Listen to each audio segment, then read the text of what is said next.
welcome back, Colleen. Yeah. Thank you. So now you finish your university, your high school. How did you decide on the university that you were going to study, the course, the degree that you had to take, and how was the arrival at the camp? You were full time on campus, right? I was full time, but I still lived at home. Yes. So I lived in Kempton Park, and then what would happen is that. In the beginning, I went that my dad would take me, and then in later years, we had a lift club. And then I used to come home by train. I see. And which university was that? I went to Wits. You went to Wits? Yes. And why Wits? Well, I was originally hoping to get into Wits Medical School. And so when didn't get into the medical school, then obviously I'd done the BSc as a backup. And you did say that medicine was your first choice. Yes. What did you see in medicine that made you to decide that you should study medicine? I think the science side, and also to be able to make a difference to people who are ill. Yeah. And then you knew what were the requirements, no?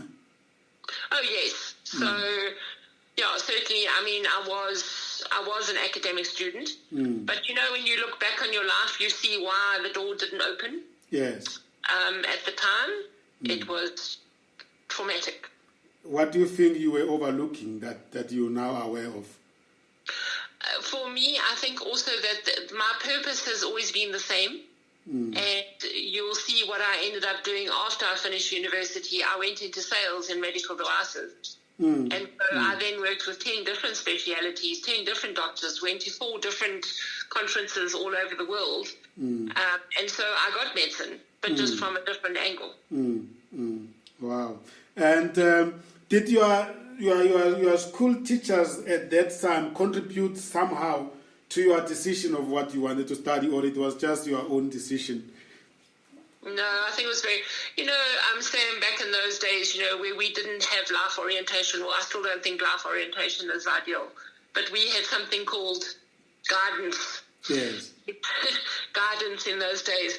And I mean, every year you had to come up with 3 careers you would want to be. And, it was basically the accountant, the doctor, or, the very common ones. And then you would take the pieces of paper out of the first year file and stick it in the next one. And there weren't a lot of varieties of what you could be, and there certainly wasn't any. There wasn't any research into different, because there weren't any really. You became an accountant, a doctor, a nurse. One of the traditional jobs. Yeah. And studying at Wits has always been very expensive. Studying at Wits? It has always been very expensive. Oh, I wouldn't know. I was blessed to have parents who paid, and then somewhere along the line there was a bursary, and yeah. So the parents funded your earlier years of your studies. My parents did pay. I think that they took out a loan, or, I think also as children in those days, you don't really know how things happen. I think I grew up in a family where we were very protected and that we were children. And then what happened is that it was almost, it just happened, and I mean, I even now, I don't know, I think my parents did go without, they did. So in terms of, where will you say your parents were featuring in terms of the, I don't know how to put it. So your parents were, because they were all they were both professionals. So your mother was full time at home, and your father was a professional somebody. Yeah. So obviously then he was able to make a plan, whether it's his own hard-earned cash or loan, but he could make a plan. Yes. Yeah. Which helps because it helps because not many organizations would like to fund the first year of studies. No.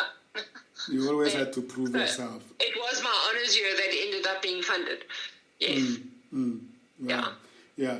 And now, so don't you think you missed out by not living in full time on campus?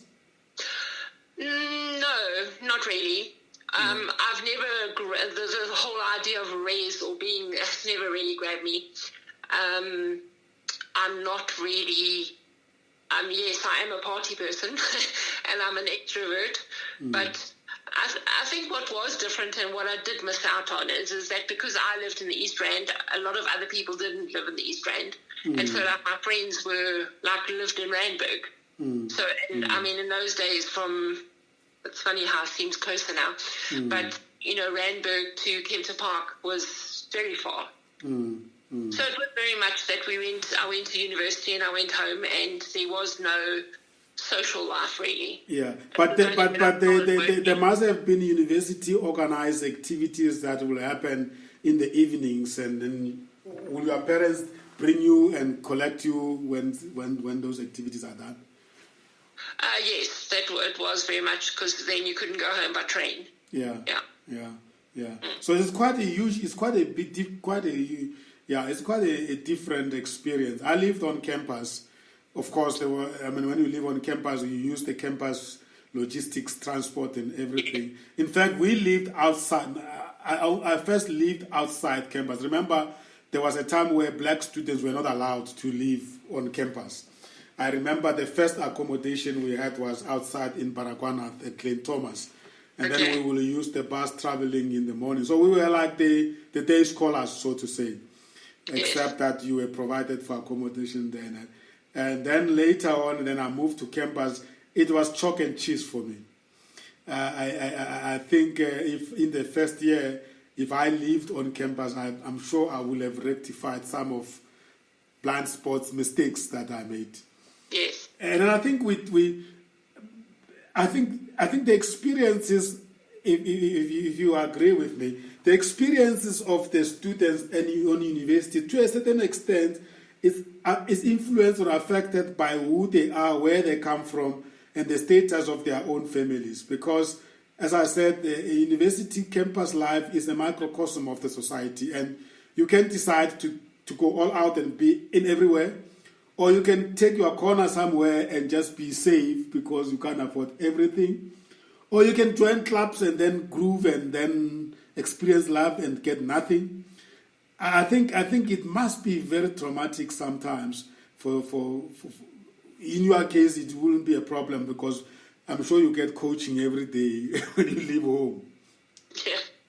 From parents. I think for me, I didn't run to varsity and then join up every single society, every group, every committee. I went to varsity to go to varsity and then I went home. And what was also different is like in the second year, or I belonged to a lift club. So you were also very reliant on when the lift club went home, or also walking to the station, Park Station, to be able to come home. Yeah, and then later on, then I eventually had a car because my gran passed away and she left me her car. Wow. But nevertheless, that was an adventure on its own. I mean, it's not like going to a school yard around the corner. You could. So what did you have to adjust as you moved to the university in your lifestyle? Sure, you are asking me to go back to remember these things. Exactly, that's the whole idea. We want you to walk back and retrace. Yeah. So I think it was adjusting in that, my best friend ended up she got into medical school. And so we weren't necessarily together for lectures anymore. So it was also adjusting to find new friends, different ways of doing things. But I am an extrovert, so it is really about saying hello to somebody in a lab or a lecture. It does make it easier. Yeah. And so let's talk about the degree. So you took the BSc. Was it BSc General? I specialized in biochemistry and genetics. Ah, I see. So you were still very much inclined to be in the medical atmosphere. Yes, still very science, very Because in the beginning, obviously, when I chose my subjects in second year, it was very much about that I was still going to transfer. I was going to transfer into medicine. I see. And wow, okay. So that almost like reorganized your way of approach to your studies. Did you enjoy it though? Oh yes, very much. Yeah. Certainly, I eventually did honours in human genetics. Yes. And by then I decided, okay, I'm not going into medicine then. So then I changed my mind and saying I was going to do masters in genetic counselling. Yes. So I did my honours, and then the government decided that they were not going to continue training because they said that not all women make use of genetic counselling, and so it wasn't inclusive. What does genetic counselling entail? Genetic counselling is basically when you have some sort of birth defect in your family, for instance, yes. and you would be like a few weeks pregnant, or you would be planning on being pregnant, and then you would go and they would do tests. You know, they would do blood tests, or also look at chromosomes. Yes. And so they would then advise you to say, okay, you should have a baby, not have a baby. You've got 25% chance of having, that kind of thing. So it's about educating people so that to say that they have choices. Yes. And then they said women are not, what did they say was wrong with women? Okay, they said that not all women. So when you think of it as like very much in white culture, you would go for a scan and know that you're pregnant right from 2 weeks kind of thing. Yes. And then because you have medical aid, you would go and have, different scans and know something at 16 weeks and all that kind of thing. And I mean, yes, it is different now. But you would find that your black lady your black woman is not at all perturbed. She goes off and has a baby and rushes off, has a baby, and the next day is walking out. So I think white women have made it more of an issue kind of thing. But certainly the government then said, no more training. Yeah. Wow. And so that's when I sat there thinking, do I carry on in a lab situation? Because for me, genetic counselling was going to give me the people, where I would interact with people. Yes. And when you think of it from a coaching perspective, I would have been then a genetic coach almost. Yeah. Okay. Yeah. And that's where I realized that I understand research. I'm not a let's chat to test tube person, and I need people. So that's when I said, okay, we're done with this. Time to go find something else. And that's when I changed path again, and then went into my dad's side and went into sales. And so there I went into medical sales. And that is, you went to work then? Yes. So I went for my first interview, and I ended up getting that job. And the person who interviewed me didn't have a clue what my degree was, but it sounded very impressive to this person. And he said, can you do this job? And I said, yes, absolutely. And he said, okay, can you start on Thursday? And I said, yes, absolutely. And I got the job. And that's so totally different to what you studied. Yes. And well, I went into sales then. Yeah. And what were you selling?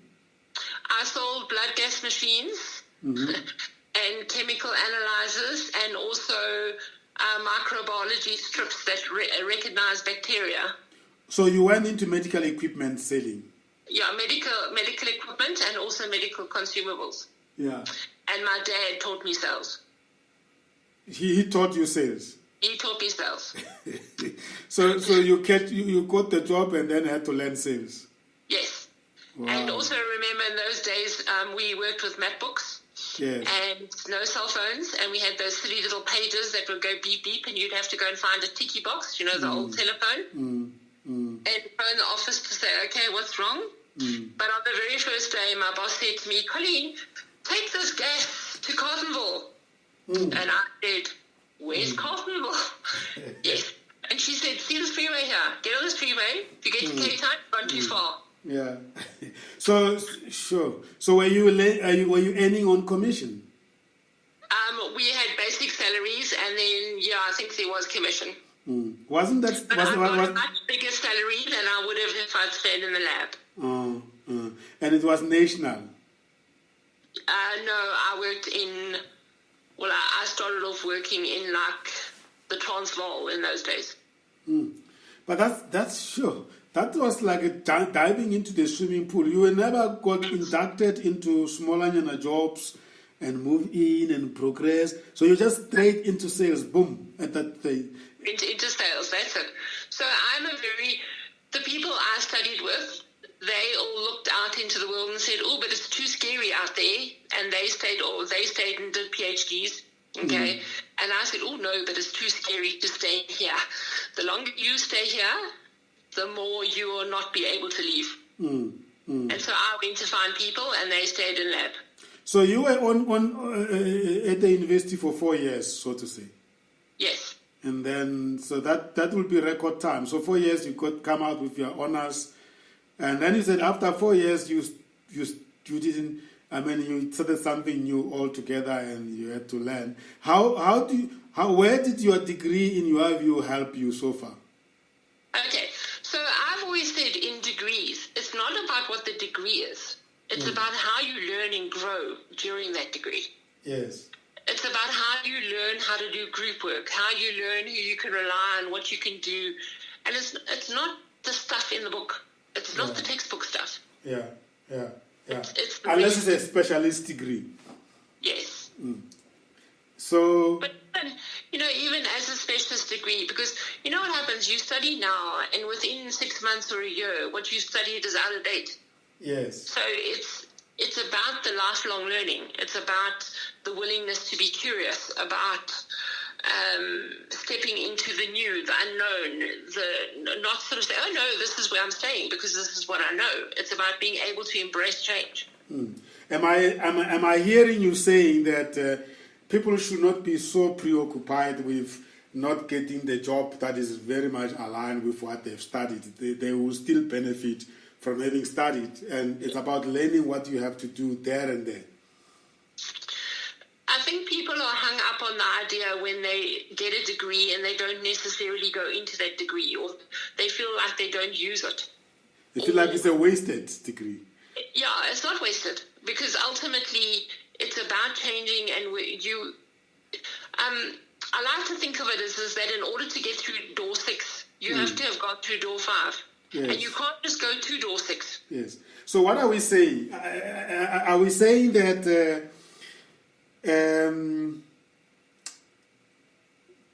become an academic study, but be open-minded that you may land on a job that is not defined by that degree, and therefore that is okay?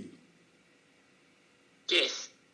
Because I find quite a lot of people, and that's why sometimes we have so much high unemployed graduates, because they look within what they studied and they're very scared to start something that they haven't studied, or even going as far as, listen, I have studied, I can't find a job in the line of these studies that I've done, and therefore I'm actually pushed to take a lower grade job into something different just for me to put my foot there, and one day this education will help me there and I could build. I'm just trying to help people to understand that you don't study to get a job in that degree. You study to develop yourself.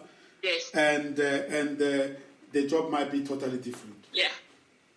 I think the way we're going, Sam, I think the whole degree and the formal education, and I went to university and all that kind of thing, I think that is going to be replaced.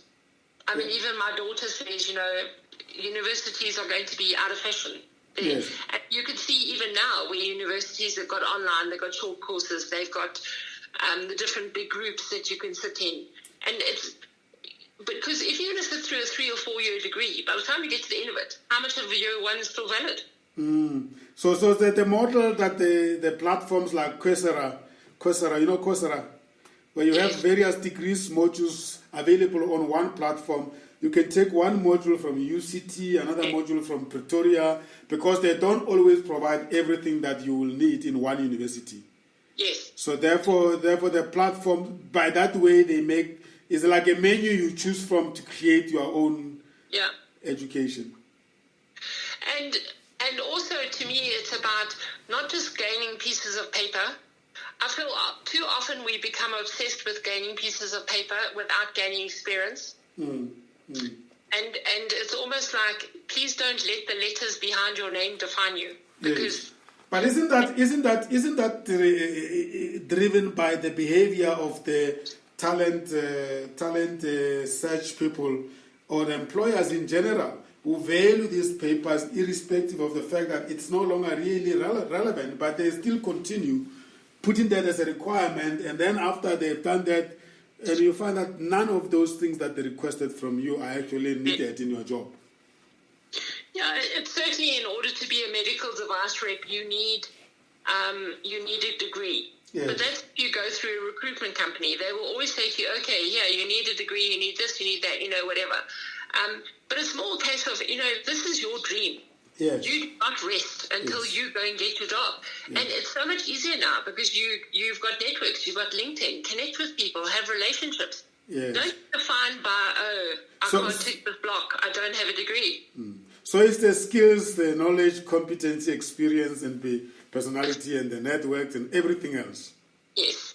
So I think where we're going now, it's not going to be, you're an accountant, and therefore you're an accountant, and in 106 years' time you'll still be an accountant. It's about what skill set do you have? Can you change? And I saw working with students, when I coached for ShopRite Checkers, for instance, yes. They were very much, we've been in bakery 2 weeks now we're going to fruit and veg. And I'm saying, but you haven't learned nearly enough in bakery. And they said, we'll come back. And it's fast now. It's not, I need to be here for 30 years to be able to learn it. And it's also about a skill set. And that whole willingness to embrace change is a huge skill. Have you ever looked back and laughed at yourself and say, Colleen, you thought you were smart. Look what life has shown you. I think if I could go back, it would be a case of, don't take life so seriously, and that my path was exactly what I was meant to do. It just wasn't my version of my path. And even now that I'm a master credentialed coach, and I'm a life coach and a business coach. Yes. And then part of me, part of people would say, but you went and did degrees along the way. What was that about, But it's made me the coach that I am. Aha, so it molded your character. Yes. And that's what matters now. And I think how our experience and our journey and our path makes us unique. In that if you worked with me as a coach compared to Sam as a coach, you're going to get something totally different because I'm not Sam and Sam's not Colleen. Absolutely, and that's the beauty about coaching, no one coach is the same as the other. And even in coaching, I know that people are very concerned about what's your degree, where's the paper? And a lot of it is about we all make a difference. We are called to work with different people and we make a difference differently, but we make the difference that our clients need. Absolutely. Is your daughter benefiting from these insights that you are sharing with us right now? Okay, so my daughter is way ahead of me in the game. When I don't know if you wanted to move on when I left medical. Yes, we're going to come. We have actually entered your employment stage. Yeah, we can talk about that. Yes. Yes. So I spent 22 years in medical, in medical devices, and then was very much. I believe that you need to grow people, and the more you grow people, the more you can do as a team. Yes. And I worked with people who believe that when you grow people, you give them too much power. Yes. And so every day was against my values. Until eventually you start to think, okay, go somewhere else, do something. And then thought, I'll go out and change my mind. And from there, from a coaching point of view, because I've always managed, my management style has been to coach. Yes. And so from there, it seemed like just a different hop, and to consult or to guide, teach. And then from there it was, as I said, sitting with a friend saying, okay, what will your company's name be? And that's where we got the CQ story. Oh, that was at the time when you wanted to register your own entity. Yes. So I started off as a sole proprietor. Yes. And now I'm PTY, but certainly started off in the old day. And I think also there in business, we run off to go and do all the paperwork because we must get papers. as opposed to saying, first of all, are you a viable business idea? Do you have what it takes? At what point did you realize that now this is it? I'm just not for one to... Was it the time when you experienced that people were restricting the empowerment of others that you decided, I would rather go and empower people outside these structures? Yes. When was this? And in a way, I get to work back into the organizations. Yes. But I get to be neutral because now I'm the coach. Yes. So I'm just as likely to tell a CEO, okay, come now, as I am to tell a medical rep. Because ultimately I work with teams, I work with groups of people to say we're here for an organization, we're here to make a difference, we're here to live our dreams and our purposes. But we need to deliver on what it is that we're working at. When was it when you decided to formalize yourself? Which year was it? That's 2012. 2012. But So after having practiced as a sole proprietor for a while. Yes. Up until last year, I was a sole prop.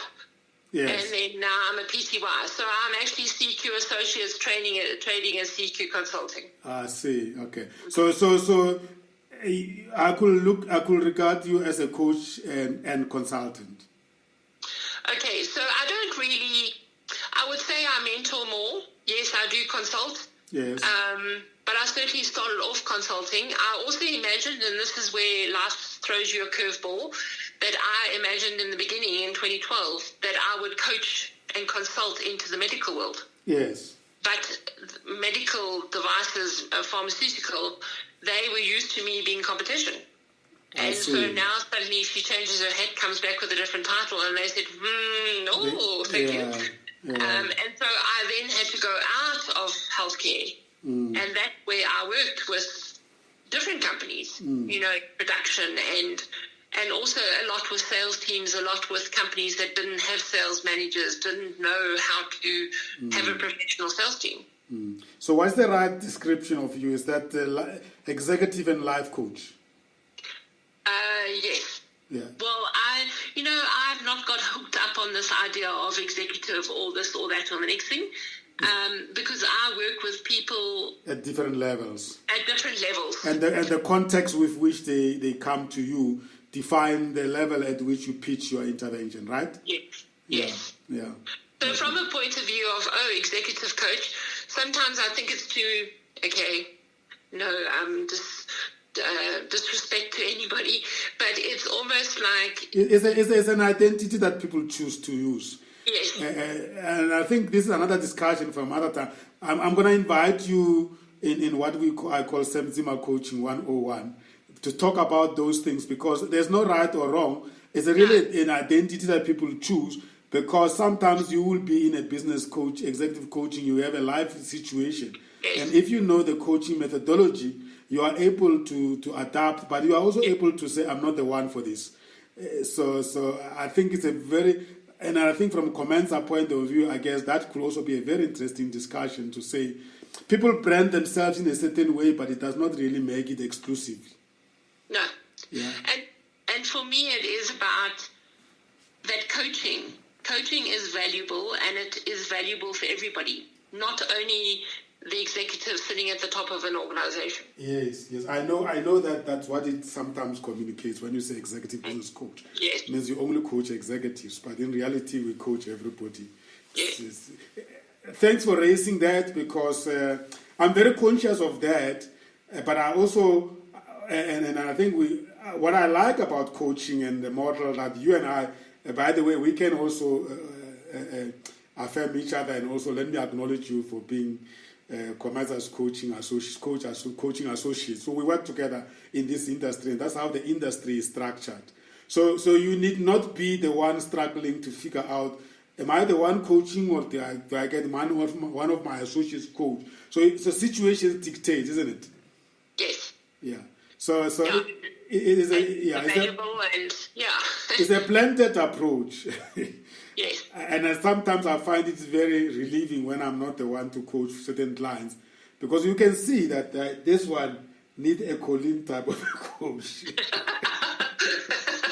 Yes. And sometimes you can't even tell what it is about Colleen that makes her, but it's just there, you Yeah. Yeah, so beautiful stuff. So I like the way you look at it. So basically, we have arrived at a point where we are ultimately, in a certain way, an entrepreneur. So your journey has landed you to where you are an entrepreneur, but you're still a functionary in terms of coaching.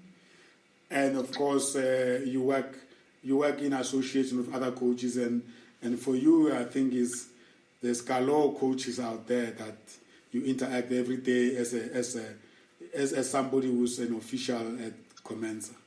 Yes. So when I started my own business, I imagined that I would go from where I was in medical devices in corporate, and you would just change mountains, and I woke up to a rude awakening of that there were different skill sets, different ways of doing things. I would sit with my office and my phone and realize, no one's phoning. Where's the clients coming from? And when you work in corporate, you've got different departments. You've got a finance department, IT, all that kind of stuff. And then it was just me and the Jack Russell. And so in the beginning, it was very scary. And that's where my daughter, who was 15 at the time, said, okay, Mom, I think it's time to stop crying and for us to actually come up with a strategy of what you're going to do. And so, you've also got to be open to, you never know where the guidance, the advice, the kick in the bum is going to come from. Because, yes, she was 15, so she did that whole growth thing with me. And it was very much like in the beginning, it was that I had to grow to the level of being able to offer what I was doing. And, now 8 years in, I look back and think, gee, why didn't I get that client then? Because I've grown to the level of getting that client. Will you agree with me that we have entered coaching at a very interesting time, because the industry itself is still very young and is still growing, and we still don't know where it's going to land. I can see the mushrooming of coaches from all sorts of angles, but also the mushrooming of coaching providers. Almost every university now is thinking of offering coaching. Is that good or bad? To me, I think it's good. It's always good to have competition. Yes. The idea, though, is because coaching is self-regulated. Yes. Anybody can wake up tomorrow and go, I'm a coach, okay? And that is why I work for COMENSA on a voluntary basis, of saying that we need to make sure that we put in the professionalism into the industry, into the profession. Yes. And, I think also coming from healthcare, I want my surgeon to be professional. I want him to belong to a professional body, or her to belong to a professional body. I want them to have done ongoing learning. And so why should it be any different for a coach? Absolutely. Lovely. That's the next discussion when we come back. I will be back in a few minutes, and we'll take it from there. Look at your coaching practice, plus the role you play at COMENSA, and also for the country and in the world, where is coaching going to? Maybe that should form the next discussion. Okay. Sure, we'll be back just now.